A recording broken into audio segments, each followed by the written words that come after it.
Hola, bienvenidos y bienvenidas a Pensamiento Crítico de hoy a través de Utopía Comunicaciones. Para comenzar, gracias por su audiencia y confianza en nuestro trabajo profesional, comprometido con las causas, demandas y anhelos de la mayoría de ecuatorianos y ecuatorianas presentes y migrantes. Para avanzar y consolidar esta propuesta comunicacional requerimos su participación con sus comentarios, sugerencias y críticas, interactuando en nuestros links de Facebook, TikTok y YouTube. Será un gusto, un honor y un aliento contar con su suscripción, con un me gusta y con su comunicación de retorno o retroalimentación. Con este sincero y franco pedido y llamado comenzamos el programa de hoy. En Ecuador pasan los días y los políticos, sobre todo las autoridades ejecutivas, electorales, parlamentarias, constitucionales, judiciales, de control, y también las uniformadas, guardan silencio o dicen medias verdades, tuercen los conceptos, estiran las normas e interpretan la constitucionalidad y la legalidad a su antojo, a su conveniencia o a sus humores o propósitos autoritarios y dictatoriales. Pero los sectores empresariales y productivos parecen seguir esa corriente. En cambio, la llamada sociedad civil también vive su letargo. En plena campaña electoral, digo la oficial, porque la otra está vigente desde siempre, no hay claridad en las propuestas o simplemente no las hay. Lo que sí abundan son los rumores, insultos y amenazas y desde hace rato la institucionalizada guerra sucia. Mientras esto pasa, la República sigue poniendo cadáveres y la gran mayoría de compatriotas está sin trabajo, sin seguridad, sin educación, sin salud, y me arriesgo a decir que está perdiendo la esperanza. Pero postes, puentes, avenidas, pantallas, diales y otros medios están llenos de los rostros de candidatos y candidatas a Carondelet y a las curules legislativas. Esta práctica propagandística lo lidera el candidato presidente Daniel Noboa y su agrupación política ADN, con el aparataje estatal y recursos públicos. Que no lo vean o no lo quieran ver las autoridades electorales y constitucionales es otro cuento. Para profundizar el presente y el porvenir que nos espera, sin ignorar el pasado reciente, saludo a mi invitado de este día, el economista Alberto Acosta Espinosa, expresidente de la última Asamblea Nacional Constituyente, la de Montecristi, del 2008. También fue ministro de Estado y analista político y económico, entre otras ocupaciones y especialidades. Economista Alberto Acosta, bienvenido a Pensamiento Crítico.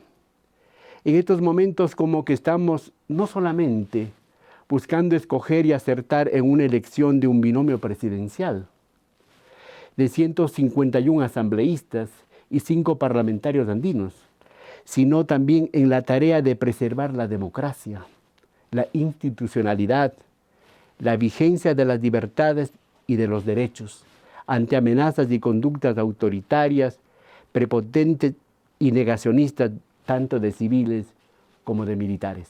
Alberto, buenos días. ¿Qué piensa de esta interrogante que he planteado al final?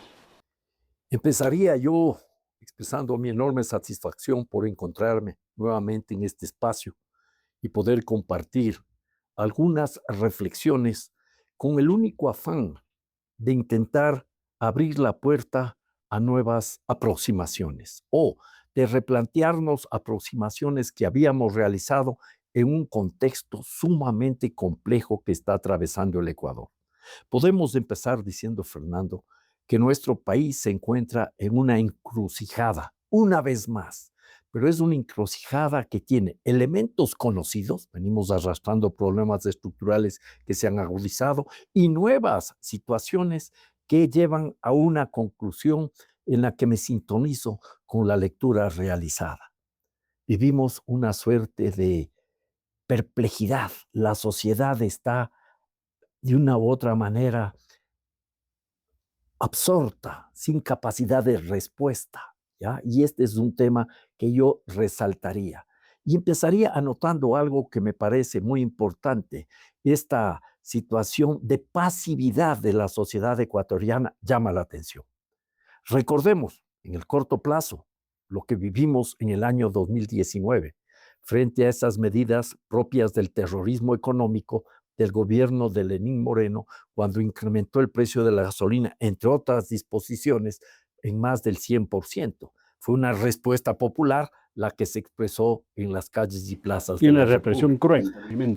Por supuesto, siempre de por medio la represión para tratar de frenar las reivindicaciones populares, sea en este caso concreto, y luego después, todavía en plena pandemia, año 2022, en el gobierno de Lazo, el pueblo ecuatoriano expresó su descontento frente a las políticas económicas hambreadoras que se derivan de las visiones del Fondo Monetario Internacional, políticas abiertamente neoliberales. Y luego también la represión. Este gobierno, el de Daniel Noboa, toma una serie de medidas económicas sumamente duras y ya en lo que se conoce en el proceso electoral, lo que se conoce en economía, el ciclo político de la economía, cuando en la medida que se van acercando las elecciones, los gobernantes procuran no tomar medidas económicas antipopulares que les afectan luego en las urnas, sea que vayan a reelegirse o sea que estén planteando la elección para alguno de sus coediarios o para asambleístas que provienen o diputados que provienen de las filas de su partido. Pero no, este señor sube el precio de la gasolina, incrementa el IVA y toma otras medidas económicas que a la postre terminan por afectar las condiciones de vida de la población. Y aquí surge una de esas interrogantes. ¿Por qué esa pasividad del pueblo ecuatoriano? ¿Por qué ese letargo del pueblo A ecuatoriano? eso iba, Alberto. Y eso, ¿Por qué hemos llegado a ese nivel de letargo que yo pongo en mi texto de la sociedad ecuatoriana? De exactamente. los empresarios, pues no es de dudarlo, no es de Yo sorprenderse estoy mucho. pensando este rato en términos amplios, simplemente trato yo de entender por qué estamos en esa situación, ¿ya? Está este señor rompiendo lo que ha sido las normas, entre comillas, tradicionales. Entramos en un proceso electoral y normalmente no se adoptan medidas de política económica antipopulares. Y alguien dirá, pero economista, el proceso electoral empezó el 5 de enero. No, no, falso. El proceso electoral, este proceso electoral, es la continuidad de lo que conocemos como muerte cruzada, que incluso se ratificó cuando el presidente, el ahora presidente Daniel Noboa, todavía siendo presidente electo, antes de posicionarse dijo que él va a trabajar para su reelección. Entonces abrió la puerta ya al proceso. En los de Estados Unidos. Exactamente. Y le dijo al Fondo Y Monetario, le dijo a los organismos nos dan la plata para que la necesita el reelección. apoyo para apuntalar la reelección porque es la realidad. Daría la idea que es planificado, es un proyecto. Bueno, hay un proyecto detrás de todo esto, Fernando, sin lugar a dudas. Hay un proyecto en donde hay varios elementos, pero para cerrar esta idea, ¿por qué este letargo? ¿Por qué esta pasividad? ¿Por qué esta suerte de Yo diría un poco de escopolinados los ecuatorianos. No es comodidad, no diría comodidad. No, escopolinados. Escopolinados. Sí, quizás escopolinados, ¿por qué? Uno, y sin lugar a dudas, porque la gente tiene miedo. La inseguridad ha copado el país y está este rato angustiada la sociedad y le doy toda la razón, porque tenemos recelo, incluso miedo de movernos libremente en nuestras ciudades, en el campo. La gente tiene miedo y en ese escenario se decretó el conflicto interno armado y la solución de los problemas pasa por una vía doble, que es la militarización de la sociedad y por otro lado... La delincuencia.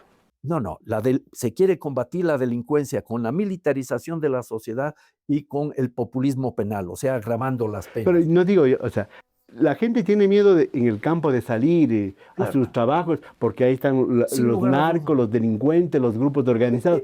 Y ahora, lamentablemente, es que mire, ahora tenemos los militares y los policías que también nos da un poquito de miedo. Es que el problema es el siguiente. Se está tratando de enfrentar un problema muy complejo, que no es solo del Ecuador, sino internacional, porque el crimen organizado tiene raíces transnacionales, está ubicado en distintas partes y en diversos ámbitos, y en nuestro país está en todas las instancias de la vida de la sociedad. Es el Estado, la justicia, las Fuerzas Armadas, la policía, la economía en general, en la vida de los barrios, en el campo, está presente el crimen organizado de diversas maneras, directa o abiertamente. Pero frente a eso, la respuesta autoritaria de militarizar la sociedad ahonda los problemas por varias razones. En primer lugar, en ninguna parte del mundo se ha logrado combatir y erradicar el crimen organizado militarizando la sociedad. Veamos dos casos de países cercanos. México y Colombia. México y Colombia, países con sociedades militarizadas donde el crimen organizado sigue campeando.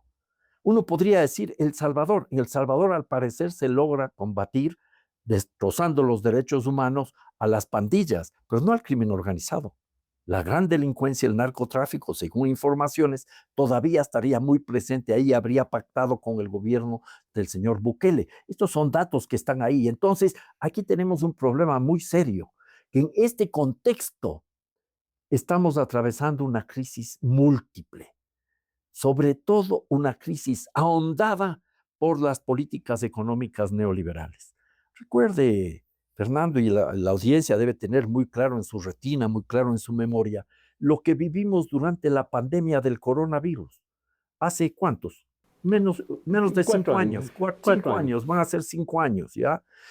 Veíamos literalmente cómo los cadáveres quedaban regados en la ciudad de Guayaquil. Y los ataúdes de cartón. Los ataúdes de cartón, la gente que guardaba a los cadáveres de sus familiares cubiertos de bolsas de hielo, una cosa brutal, dantesca. Y en ese gobierno de Lenín Moreno se prefería pagar la deuda externa antes que atender Richard Martínez, tenemos ahí, pues. Y entonces se hace una renegociación con el Fondo Monetario Internacional, aplaudida por la gran prensa mercantilizada y por algunos analistas económicos. Los mismos de ahora, ¿eh? Sí, sí, son los mismos, por supuesto. Y se nos vende como que esa era la solución. ¿Y cuál fue el camino? De seguir la lógica de la austeridad fiscal, poner la casa en orden, como dirían ya los gobernantes Moreno, Lazo, y que de alguna manera... El déficit fiscal, y entonces, el cuento de siempre. Todo hay que conducir a la reducción del tamaño del Estado. El Estado es el causante de todos los problemas para estas visiones no ideológicas, teológicas de la economía, ¿ya? Y entonces, menor inversión productiva. No hay obra pública. Tenemos como saldo un austericidio productivo, aumento del desempleo. Menor inversión social en educación, en salud, en bienestar. Tenemos un austericidio social. Menor inversión energética en el sector eléctrico. Los cortes. Que los cortes de electricidad eran evitables. Evitables. Es absolutamente falso que todo es un problema derivado de la sequía, porque se sabía que iba a haber estiajes fuertes y cada vez van a ser peores. Se tenía un plan de acción y había recursos para instrumentarlo, pero en el gobierno de Guillermo Lasso no se hizo nada. ¿Por qué? Para reducir el déficit fiscal e ir generando las condiciones para la privatización del sector eléctrico. Termino la idea. Incluso en el gobierno de Daniel Noboa, a fines del año 2023, apenas se posicionó, le retiró a la empresa eléctrica del Ecuador, a la CELEC, $500 millones en lugar de canalizarlos para dar el mantenimiento adecuado a las plantas termoeléctricas y sustituir algunas plantas obsoletas. Y el año pasado, diciembre del año 2023, ya en pleno racionamiento, 2024, en plenos racionamientos de electricidad, el gobierno incrementó el presupuesto del Ministerio de Energía y Minas en $300 millones, pero no le permitió usar. A fines del año pasado le retiró esos recursos. ¿Para qué? Para seguir manteniendo el buen comportamiento, entre comillas, frente al Fondo Monetario Internacional, que es lo que en definitiva garantiza el pago de la deuda externa. Los acreedores de la deuda externa están de plácemes en el Ecuador porque es un país que sacrifica su economía, sacrifica su sociedad, sacrifica su suministro eléctrico, incluso la seguridad sacrifica este gobierno para atender las demandas de los acreedores de la deuda externa. Es la triste realidad del país. Diríamos que es un buen sepulturero. Es un buen sepulturero, un buen pagador de deudas. Y yo digo... El problema es que ojalá le viéramos como sepulturero y podríamos rechazar porque no nos queremos morir tan temprano. El tema es que la gente, mucha gente, a pesar de todo lo que he mencionado y podríamos anotar... ¿Lo sigue creyendo? Sí, creyendo. A eso van. Atropella la ley, atropella la Constitución. Es el candidato a presidente. Y respetando el código de la democracia, el artículo 93, el numeral 2, que es absolutamente claro, él debía haber perdido licencia para empezar el proceso electoral de su reelección. No hay vuelta a nuevo. Este populismo penal ha logrado con militares y policías, en vez de replegar a los delincuentes, a las bandas, replegar a la gente, esconder a la gente, y cuando la gente sale a protestar, ahí les cae. Pero la gente se pregunta, dirá, ¿Noboa es un genio o quién está detrás de Noboa? Porque más allá de Lofredo, más allá de la señora Palencia, ¿quiénes están detrás Bueno, de Noboa? aquí hay una pregunta que podríamos profundizar. Con Natalia Sierra, una brillante socióloga ecuatoriana, escribimos un artículo o dos artículos recientemente publicados a fines del año pasado, uno sobre la militarización y otro sobre lo que parecería la disolución del Estado ecuatoriano. Y en esos análisis nosotros comenzamos a ver, a visorar una suerte de cambio de época. Parecería, tema para la discusión, de que lo que se tenía como esa oligarquía modernizante que se configura y se posiciona gracias a los elevados ingresos del petróleo, y tuvimos dos booms petroleros importantes, uno en la dictadura militar y otro en el gobierno de Rafael Correa, esa época estaría por terminar, por varias razones. Una fundamental, porque declinan las reservas de petróleo. Y no hay este rato ningún otro recurso natural, bien natural, que pueda sustituir el petróleo. La minería no lo es, ni va a generar los beneficios que ofrece, porque la minería en general es una estafa económica. Puedo demostrarlo, además de que toda la minería en el Ecuador, Fernando, es ilegal. Toda, sin excepción. No hay una empresa. ¿Legal o ilegal No, que no, te no. llaman? Las unas son las ilegales propiamente dichas, que se sabe dónde está y no son combatidas, porque hay vasos comunicantes de complicidad, de corrupción entre esas empresas, las llamadas empresas ilegales, y el gobierno central y los gobiernos autónomos descentralizados. Y el escenario real y cierto es que nosotros estamos en este rato en esa etapa de transición y comienzan a reposicionarse otros grupos del gran capital. El capital financiero bancario se posiciona a través de Lazo. Moreno fue una etapa de transición, que salía de un gobierno que ya perdió su rumbo, el de Correa, y que terminó una suerte de neoliberalismo transgénico, el de Correa, y Moreno es la etapa de transición que abre la puerta a otros grupos del capital, el capital bancario, y ahora es el capital agroexportador. Pero un asunto, Fernando, un asunto clave y fundamental.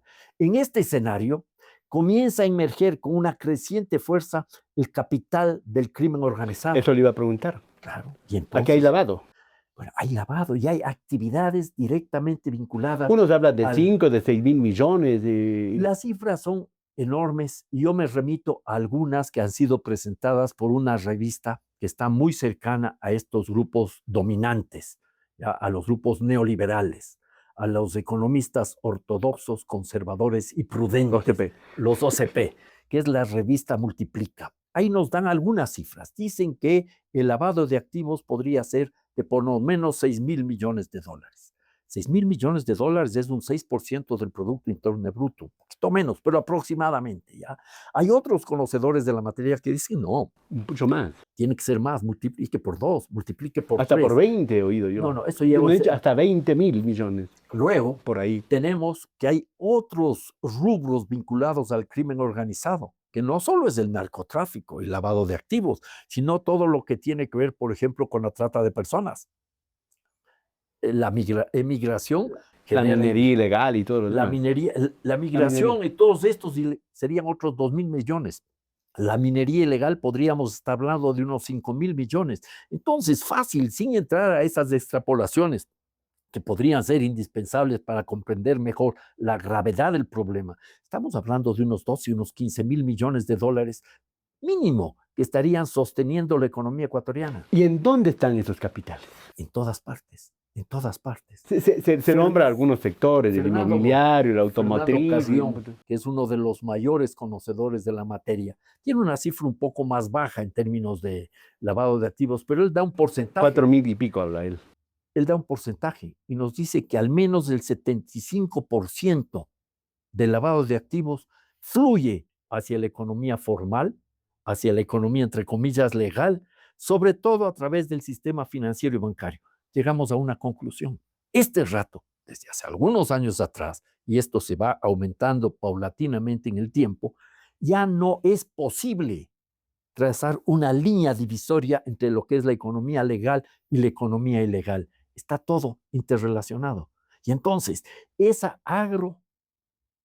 perdón, esa oligarquía agroexportadora que está controlando el poder. Noboa es un representante de esos grupos y él mismo con su familia representa a uno de los grupos más poderosos de todo el Ecuador en términos económicos y políticos.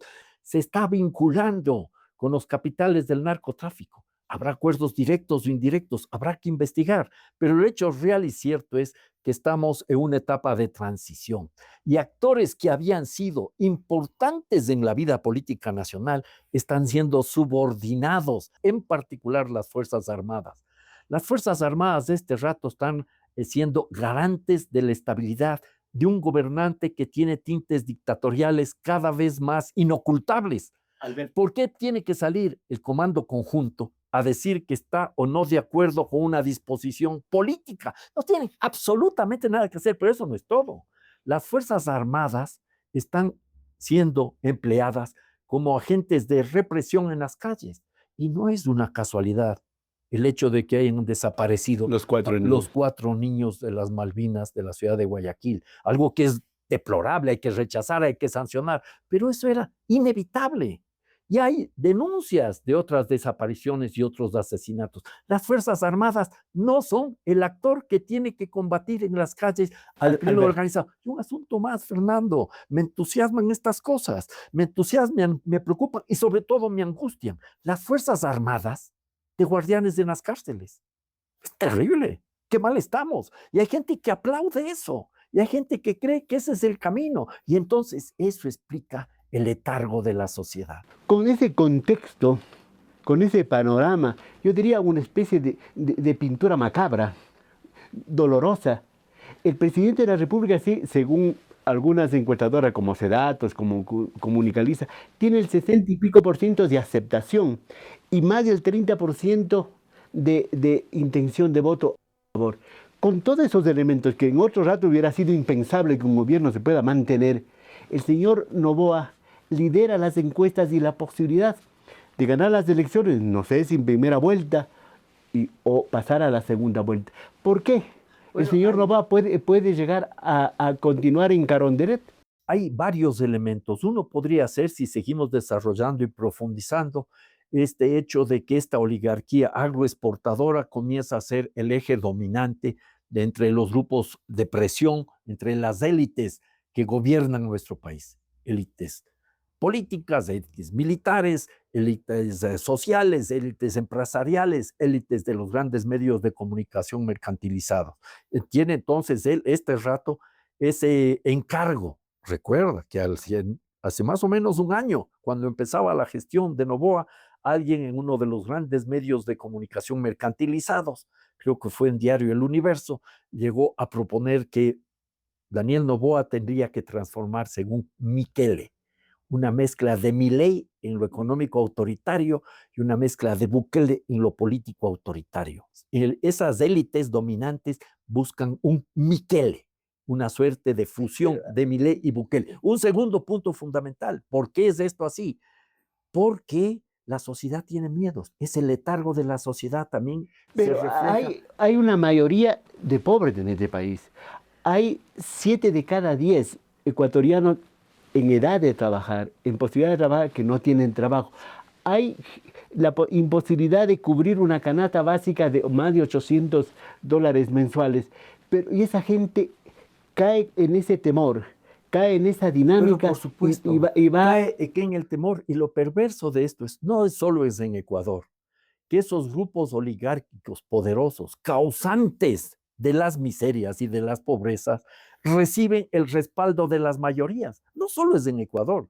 Y reciben algunos candidatos que critican al manejo oligárquico y que son representantes de las oligarquías. Noboa, como gran ejemplo, obtiene votos de esos sectores populares, víctimas de esas oligarquías. Alberto, perdón, entonces, ¿quién le abre los ojos a la gente? ¿Quién le hace reflexionar a la gente? ¿Y quién le para esto? El pueblo es un pueblo inteligente, es un pueblo intuitivo, y el pueblo se va a ir dando cuenta de todo esto paulatinamente, pero por lo pronto la gente, la sociedad está con miedo, está con temor, y le entiendo.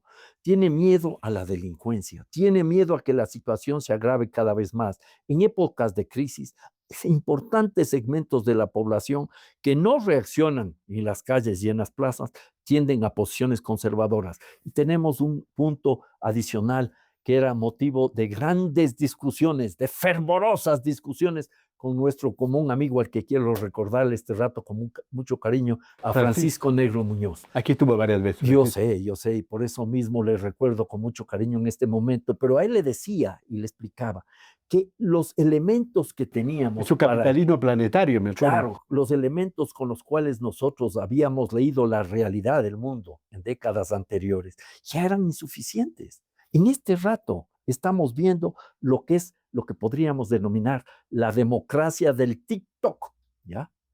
La gente muchas veces ya no lee. Cuando uno coloca en las redes sociales un texto de un poco más de una página, hasta hay gente que le reclama. ¿Yo acaso tengo tiempo Un para ejemplo, leer? a mí me dijeron, porque ayer compartía con un compañero, con un amigo, está muy largo la introducción, me dice. Seguro. Le digo, tengo que dar, ese es el grave problema, que a la gente tenemos que darle antecedentes, contextos, para que pueda ir captando la idea y el propósito de un diálogo, por ejemplo. Las redes sociales, que tienen una fuerza importante, que ayudan a construir estructuras de poder, o las defienden o las destruyen. Estamos viendo el poder que tiene este señor Elon Musk, un multimillonario. Ya está en Europa, en Alemania. Está influyendo en todos lados. Lo mismo sucede ahora en una escala menor.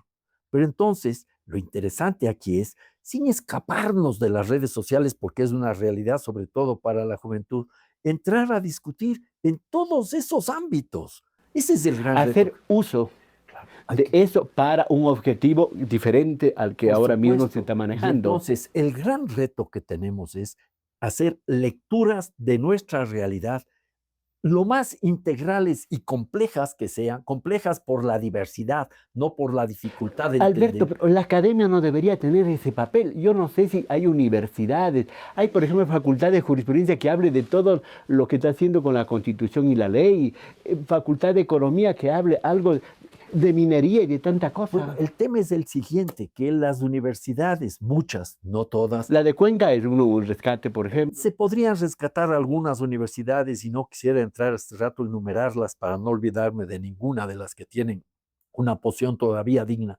pero la gran mayoría son parte del establishment.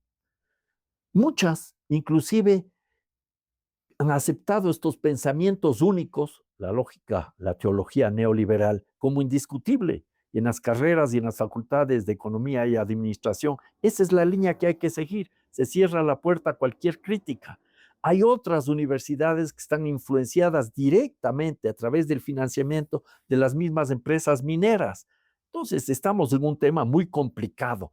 La academia tendrá que ser repensada radicalmente. No es una cuestión de más inversión, más infraestructura, mejores equipos, más tecnología. No. Hay que repensar. Pero eso podemos hablar otro día. La universidad tiene que transformarse en una pluriversidad. Pluriversidad que tenga vasos comunicantes, no con los grupos de poder, sino con los sectores populares del campo y de la ciudad. Una pluriversidad. Una verdadera vinculación, ¿no? Porque hay en teoría. Alberto, y ahí, por ejemplo, hay que dejar de lado aquellas visiones de la solo de la interdisciplinariedad o la multidisciplinariedad, que son importantes. Hay que pasar a la transdisciplinariedad y hay que comenzar a sintonizarnos con visiones que cuestionen la civilización actual, la civilización del capital. Es un asunto civilizatorio. Claro, pero eso debería ser tarea de las universidades. Alberto, bueno, estamos a pocos días de las elecciones, a horas de las elecciones. Del debate primero. Las elecciones son el domingo 9 de febrero.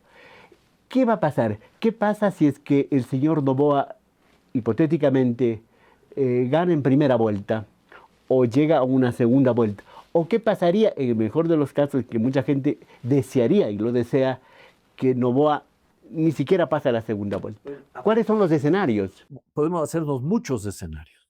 Supongamos un escenario para mí no deseable, que Noboa sea reelecto en primera o en segunda vuelta. Cualquiera de los dos casos, desde mi perspectiva, sería sumamente lamentable.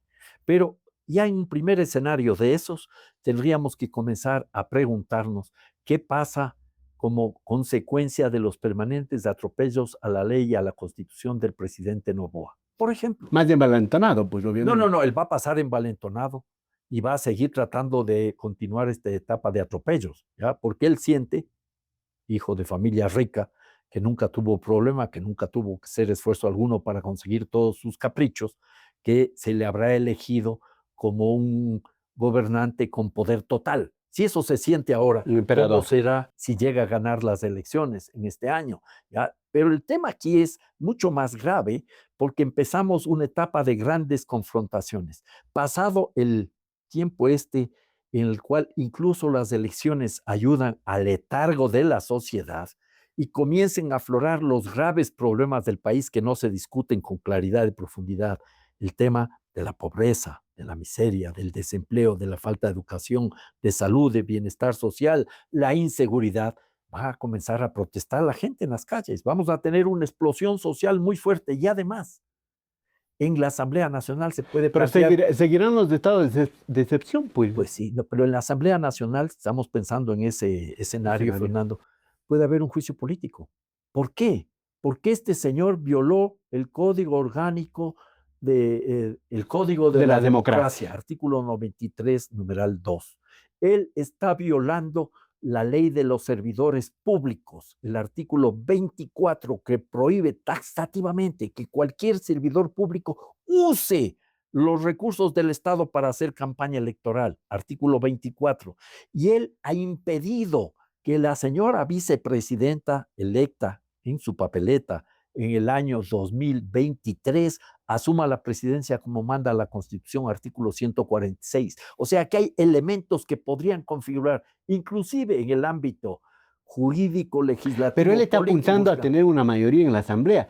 Y si no fuese así, con el ejemplo de Lazo, él, pues, pasado el año, podría decir, bueno, aquí vamos a una muerte cruzada. Podríamos pasarnos de la tarde, y no solo la mañana, sino la tarde, discutiendo los posibles escenarios. Bueno, ¿quién de los 15 candidatos restantes puede hacerle frente? Tenemos en las próximas horas, digo, el debate. ¿Puede aportar el debate algo? ¿Puede cambiar el panorama?